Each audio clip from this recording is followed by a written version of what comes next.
आपसे निवेदन है, जिस देवी देवता को आप दिया लगा रहे हो, जिस देवी देवता के सामने आप पशुपति व्रत कर रहे हो, जिस देवी देवता के सामने आप दीप प्रज्वलन कर रहे हो, देवता की जहां शिवलिंग होता है, ये शिवलिंग, ये जलाधारी, ये शिवलिंग रखा है। कई माताओं की आदत होती है, कई भाइयों की आदत होती है कि जहां, स्पीकर बंद हो गया सर, जहां शिवलिंग होता है, रिटर्न बंद है, जहां शिवलिंग होता है तो वहां जहां शिवलिंग रखा हुआ है कटी में, जहां शिवलिंग रखा हुआ है कटी के अंदर, जहां शिवलिंग का भाग उस जलाधारी पर रखा हुआ है, तो वो जलाधारी पर जहां रखा है, ये मां जगत जननी जगदम्बा है, माता पार्वती जी का हस्त कमल है। और आप लोग दिया कहां रख देती हो? कई माताएं दिया रख देती है, जहां शिवलिंग है तो उसके आसपास में जो गोल जलाधारी है उसी पे दिया रख देती है, जला जला के। नहीं भाई, बहुत ध्यान रखिए महाराज, बहुत ध्यान रखो जरा, बहुत ध्यान रखिए आप उस चीज का कि ये जो दिया आपने रखा है, जो ये दिया आप रख रही हैं, इस दिए को उस जलाधारी से आपको थोड़ा दूर रखना, भगवान के करीब नहीं, भगवान को लगना नहीं चाहिए। श्रीफल नरियल आप शिवलिंग की इस जलाधारी पर नरियल नहीं रखना है आपको। जो विराम उद्यापन करते हो आप लोग, पशुपति व्रत का जो नरियल है, भेंट है, वो शिवजी को छुआकर नीचे ना, इस जलाधारी पर नहीं रखना है, शिवलिंग पर नहीं रखना है, उसको छुआकर जलाधारी से दूर रखिए। आपने अगर जलाधारी पर रखा है तो उसका फल आपको नहीं मिल सकता, उसका फल बहुत बहुत ध्यान देना। पूजन पाठ में आप स्मरण में महाराज, पूजन पाठ और स्मरण में अगर आप ध्यान देंगे तो आपको पूजन का फल पूर्ण मिलेगा। पूजन का फल जब मिलता है तो आपके पूजन का क्रम श्रेष्ठ है।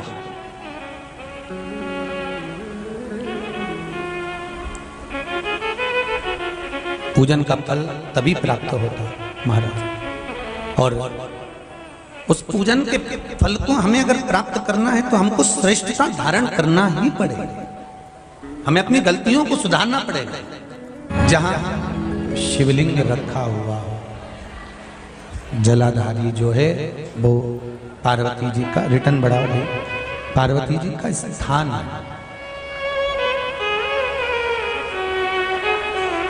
और उस जलाधारी पर कोई वस्तु, शक्कर ले जाओ या मीठा ले जाओ या आप कोई सामग्री लेकर जा रहे हो तो वो जलाधारी पर नहीं रखना। कहां रखना है आपको? उससे दूर। दिया कहां लगाना है? जलाधारी से भी दूर। फूल चढ़ाओ, पत्ती चढ़ाओ, अक्षत चढ़ाओ, मूंग चढ़ाओ, तुम्हारी मर्जी पड़े। जो सामग्री आप भगवान की सेवा की, चंदन, अबीर, गुलाल जो लेकर गए हो वो शिवलिंग पर, जलाधारी पर सब लगाओ, सब चढ़ाओ, इत्र भी चढ़ाओ।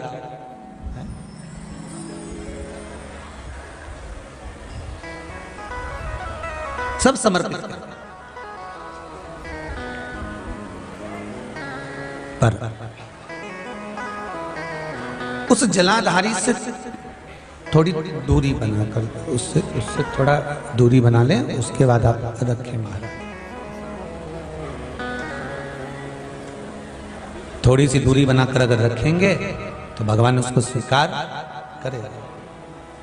जैसे रुद्राक्ष की माला पहन लेने वाला व्यक्ति, गले में अगर एक रुद्राक्ष पड़ा हुआ है या तुलसी की माला पड़ी हुई है, पद्म पुराण के पाताल खंड में अध्याय नंबर 7, अध्याय नंबर 9, कौन सा पुराण है? पद्म पुराण। कौन सा खंड है? पाताल खंड। पद्म पुराण के पाताल खंड में अध्याय नंबर 7 और 9 में तुलसी और रुद्राक्ष का वर्णन आता है।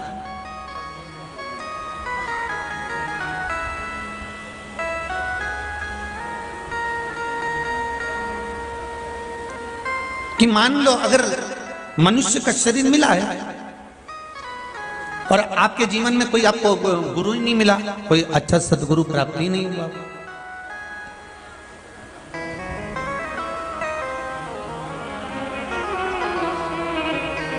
और आपने अगर गुरु मंत्र भी नहीं लिया हो, गुरु मंत्र भी अगर धारण नहीं किया हो,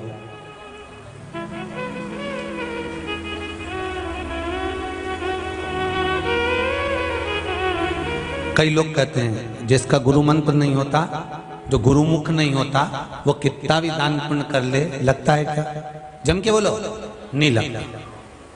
तो शिव महापुराण में पद्म पुराण के पताल खंड के 7वें और 9वें अध्याय में लिखा हुआ है, मान लो अगर आपका दान पुण्य आपके खाते में नहीं जा रहा है तो फिर शास्त्र कहता है कि आप गले में रुद्राक्ष पहन लो या तुलसी की माला पहन लीजिए, फिर तो आप जो दान करेंगे वो आपके खाते में जाना प्रारंभ हो जाएगा।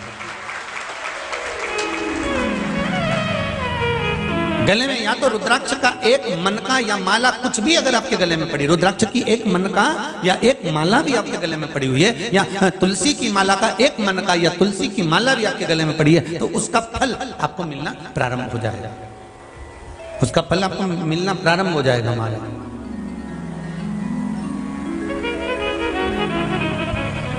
फिर आप जो दान करेंगे, पुण्य करेंगे, सत्कर्म करेंगे, भजन करेंगे, कीर्तन करेंगे, फिर आप जो भी कर रहे होंगे उसका फल आपको मिलेगा, जरूर आपको प्राप्त होगा।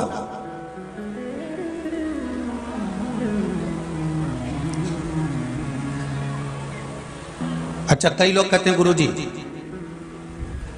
माला पहनने से क्या होता है, रुद्राक्ष पहनने से क्या होता है, तुलसी की माला हम पहने या रुद्राक्ष की माला पहने, लोग क्या कहेंगे, हम नवयुवक बच्चे आज के जमाने के लड़के लड़कियां ऐसे पहनेंगे तो लोग क्या कहेंगे। कई स्कूल तो ऐसे हो गए जहां माला तक कह देते हैं पहनकर मत आना।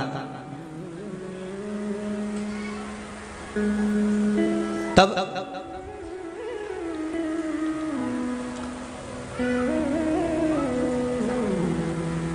भाई